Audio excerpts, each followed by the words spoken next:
ఈ నియోజకవర్గంలో అనేక అభివృద్ధులు చేయడానికి నాకు అవకాశం ఉందని చెప్పి నేను దృఢంగా నమ్ముతా ఉన్నాను. నియోజకవర్గ ప్రజలందరూ కూడా డెఫినెట్గా వాళ్ళందరికీ కూడా నేను ఉపయోగపడతాను అని నా మీద నాకు నమ్మకం.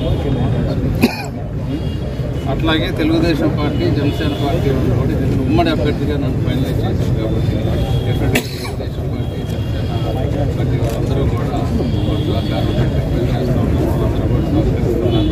డెఫినెట్గా అందరం కలిసి రేపు 5వ తేదీ నుంచి నేను అఫీషియల్గా కనకదుర్గ వారి టెంపుల్లో పూజ చేసి క్యాంపెయిన్ సార్. కొంతమంది టీడీపీ వాళ్ళు, జనసేన వాళ్ళు సీట్రాను వాళ్ళు ఏమైనా కలిసి ప్రయత్నాన్ని చేశాను, కలుస్తున్నాం. అన్ని అసంతృప్తి అన్నీ కూడా సెటిల్ అయిపోతే డెఫినెట్గా బ్రహ్మాండంగా అందరం కలిసి పనిచేస్తాం.